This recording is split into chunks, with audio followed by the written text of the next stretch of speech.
शशि थरूर का बड़ा master stroke, दिलाई भारत को कूटनीतिक जीत। विदेश में शशि थरूर ने पाकिस्तान का खेल किया खत्म, कोलंबिया ने बदले सुर।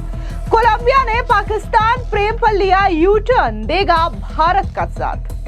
पाकिस्तान के खिलाफ भारत के ऑपरेशन सिंदूर को लेकर के विरोध जताने वाले कोलंबिया के सुर बदल चुके हैं और उसने पाकिस्तान के समर्थन वाला बयान ही वापस ले लिया है। जी हां, इस वक्त की ये बड़ी खबर सामने आ रही है, जहां पर विदेशी धरती में एक बार फिर से कांग्रेस के सांसद शशि थरूर ने मोदी सरकार की तारीफ ऐसी की कि अब कोलंबिया ने पाकिस्तानी प्रेम से यू टर्न लेते हुए उसने अपना बयान बदल दिया है। इसे भारत की कूटनीति और शशि थरूर की आक्रामकता की जीत के तौर पर देखा जा रहा है, क्योंकि जो कोलंबिया कल तक पाकिस्तान के लिए सांत्वना जता रहा था, वो आज भारत के समर्थन में खड़ा हो चुका है।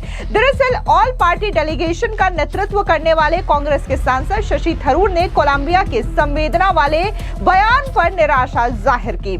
7 मई को भारत ने पहलगाम आतंकी हमले का करारा जवाब देते हुए पाकिस्तान और पाकिस्तान के कब्जे वाले कश्मीर में 9 आतंकवादी ठिकानों, उनके मुख्यालय एवं लॉन्च पैड को तबाह कर दिया। भारत की इस जवाबी कार्रवाई में 100 से अधिक आतंकवादी मारे गए, जिसके बाद कोलंबिया ने पाकिस्तान के प्रति संवेदना जताई थी और इस हमले को लेकर के निराशा जाहिर की थी। इतना ही नहीं, पाकिस्तान में जो लोग मारे गए थे उसको लेकर के भी कोलंबिया ने शोक जताया था। अब जब भारत के सर्वदलीय प्रतिनिधि मंडल से मुलाकात के बाद ये जो सच्चाई सामने आया, पाकिस्तान के आतंकी मंसूबों को बेनकाब किया गया ऑल पार्टी डेलीगेशन और शशि थरूर की वजह से, तो कोलंबिया को अपनी गलती का एहसास हुआ और उसने पाकिस्तान को लेकर के जो प्रेम दर्शा रहा था उस पर से यू टर्न लेते हुए सीधे तौर पर ये कहा कि हम भारत का साथ दे रहे हैं। दरअसल आपको बता दें कि भारत के सर्वदलीय प्रतिनिधि मंडल से मुलाकात के बाद कोलंबिया की उप विदेश मंत्री रोसा योलांडा विल्वेसनियो ने कहा कि हमें पूरा विश्वास है कि आज हमें जो स्पष्टीकरण मिला है और वास्तविक स्थिति, संघर्ष और कश्मीर में जो कुछ हुआ उसके बारे में अब हमारे पास जो जानकारी है उसके आधार पर हम बातचीत जारी रख सकते हैं। इसके अलावा और क्या कुछ कोलंबिया की उप विदेश मंत्री ने कहा, सुनिए। Sí, hoy hemos tenido una reunión con parlamentarios de diferentes partidos, de diferentes regiones de la India, una conversación muy comprensiva donde hemos conocido más en detalle la sensibilidad acerca pues de los ataques y del conflicto que hay, abogando porque pueda darse y lograrse una solución negociada allí y porque se esclarezca todos los actos terroristas y pueda conservarse y construirse la paz allí en la región. Abogamos por justamente todas las relaciones sociales y económicas, por fortalecer estos vínculos con India en esta larga relación bilateral que hemos mantenido en ámbitos sociales y de comercio también. Listo. I think you can. Yeah, maybe you can translate. Okay, our Vice Minister just said that we have had a fruitful dialogue today with a delegation of many different parties of the Parliament of India, that we are very confident that with the explanation that we received today and with the detailed information that we now have regarding the real situation and the conflict between what happened in Kashmir, we can follow and continue the dialogue and continue being aware of what is happening and the peace that comes with the dialogue. In fact, the Vice Minister very graciously mentioned they've withdrawn the statement that we had expressed concern about, and that they fully understand our position on the matter, which is something we really value. वहीं दूसरी ओर कांग्रेस के सांसद शशि थरूर ने Colombia के बयान वापस लेने पर कहा कि उप मंत्री ने बहुत विनम्रता से जिक्र किया कि उन्होंने ये बयान वापस ले लिया है, जिस पर हमने चिंता व्यक्त की थी और वे इस मामले पर हमारी स्थिति को पूरी तरीके से समझते हैं, जो कि हमारे लिए बहुत मूल्यवान है। सुनिए कांग्रेस के सांसद शशि थरूर का ये बयान। In fact, the Vice Minister very graciously mentioned they have withdrawn the statement that we had expressed concern about, and that they fully understand our position on the matter, which is something we really value. दरअसल भारतीय सांसदों का सर्वदलीय प्रतिनिधि मंडल 22 अप्रैल को हुए पहलगाम हमले के बाद आतंकवाद के खिलाफ लड़ाई के प्रति भारत के रुख से अवगत कराने के लिए विभिन्न देशों की यात्रा कर रहा है। शशि थरूर सीमा पार आतंकवादी गतिविधियों के लिए पाकिस्तान के समर्थन और आतंकवाद के प्रति भारत के जीरो टॉलरेंस की प्रतिबद्धता से अवगत कराने के लिए कोलंबिया की यात्रा पर गए और प्रतिनिधि मंडल का नेतृत्व कर रहे हैं। गुरुवार को कोलंबिया की राजधानी में एक प्रेस वार्ता में शशि थरूर ने आतंकवाद पर भारत के रुख पर विस्तार से बात की। इसमें उन्होंने ऑपरेशन सिंदूर के बारे में बात की और पहलगाम आतंकवादी हमले पर कोलंबिया की प्रतिक्रिया पर निराशा जताई।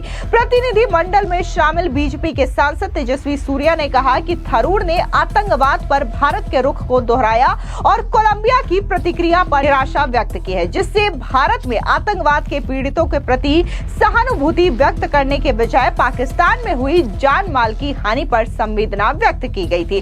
अब इसी बयान को लेकर के जब शशि थरूर ने दो टूक बात कोलंबिया से कही और आतंकवाद को लेकर के पाकिस्तान का मंसूबा क्या है, किस तरीके से पहलगाम में आतंकवादी हमले कराए गए और कैसे उसके बाद भारत ने ऑपरेशन सिंदूर के जरिए पाकिस्तान में छिपे आतंकियों को सबक सिखाया, इन तमाम चीजों की डिटेल जानकारी मिलने के बाद कोलंबिया को यह स्पष्ट हुआ कि जिस पाकिस्तान को लेकर के वो प्रेम जता रहा था, असल में वो पाकिस्तान उस प्रेम के लायक ही नहीं है, जिसके बाद कोलंबिया ने अपने सुर बदल लिए, अब वो भारत के साथ हो गया है।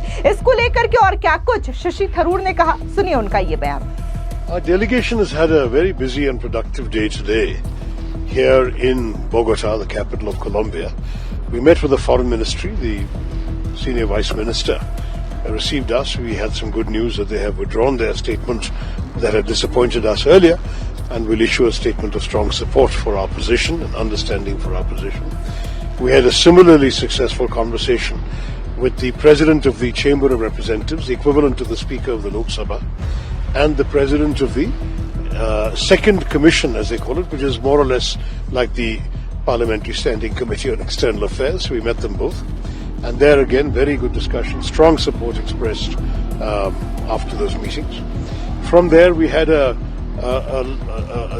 very solid lunchtime discussion with the Colombia Council of International Relations, where there were people from a wide variety of backgrounds, academics, bankers, scholars, thinkers, 2 former ambassadors to India, very impressive group, which discussed our issues. We talked about the same message we had come to give, but there were also broader conversations talking about economic cooperation and possible further areas of India-Colombia cooperation. And now finally here we are before this very beautiful bust of Mahatma Gandhi on the campus of the main university here. It is a symbol, first of all, of course, of our own father of our nation and how important it is for us to pay him tribute where possible. So far it has been possible in Guyana, Panama and Colombia. But also I think it's a reminder to people that Mahatma Gandhi not only stood for peace and non-violence and ahimsa, but he also led us to freedom. He was a freedom fighter. And he believed in standing up against injustice, against oppression, against the organized violence of the powerful. Today, I think Mahatma Gandhi can be fairly invoked in speaking of the need for us to preserve our freedom without fear of the terrorists who have done so much damage to our country recently. So in some ways, it is also a reminder of the values that he has instilled in us and which we stand for as we try and protect our country in the times ahead. दरअसल आपको बता दें कि जिस तरीके से all party delegation दुनिया के अलग अलग हिस्सों में भेजा गया है, जिसमें ओवैसी हो जो कि विपक्ष के एक बड़े लीडर के तौर पे जाने जाते हैं, या फिर कांग्रेस के सांसद शशि थरूर हो, ये तमाम ऐसे लीडर्स हैं जो कि इस वक्त देश के साथ मजबूती से खड़े नजर आ रहे हैं और आतंकवाद के खिलाफ जो भारत की लड़ाई है उसको पुरजोर तरीके से दुनिया के हर कोने में पहुंचा रहे हैं और ये मांग कर रहे हैं कि पाकिस्तान में पल रहे आतंकवादी न सिर्फ भारत बल्कि दुनिया के कई सारे जगहों को निशाना बना चुके हैं, फिर चाहे वो अमेरिका जैसा ही बड़ा देश क्यों ना हो। ऐसे में सभी को एक साथ मिल करके आतंकवाद के खिलाफ लड़ाई लड़नी होगी। अब जिस तरीके से शशि थरूर भले ही भारत का पक्ष दुनिया में रखते हुए दिखाई दे रहे हैं, मोदी सरकार की तारीफ कर रहे हैं, इसके बाद सामने आता है कि कांग्रेस के ही एक और नेता सलमान खुर्शीद वो भी बकायदा आर्टिकल 370 को लेकर के मोदी सरकार के फैसले की तारीफ करते हैं और ये कहते हैं कि अच्छा हुआ कि कश्मीर से आर्टिकल 370 हटा दिया गया, जिससे कि कश्मीर की बहुत बड़ी समस्या हल हुई है। अब जिस तरीके से कांग्रेस के तमाम नेता लगातार मोदी सरकार के फैसलों की तारीफ कर रहे हैं, तो इससे कांग्रेस को भी बहुत ज्यादा टेंशन होने लगी है और वो लगातार अपने ही नेताओं के खिलाफ बयानबाजी कर रहे हैं और उन्हें सुपर प्रवक्ता बताते हुए दिखाई दे रहे हैं। लेकिन इस वक्त ओवैसी हो या फिर शशि थरूर हो, आनंद शर्मा हो या फिर सलमान खुर्शीद हो, ये तमाम ऐसे लीडर्स हैं जो कि पार्टी का पक्ष नहीं रख रहे हैं बल्कि दुनिया में जाकर के देश का पक्ष रख रहे हैं। फिलहाल इस पूरी खबर पर आपकी क्या राय है, कमेंट सेक्शन में जरूर बताएं। धन्यवाद।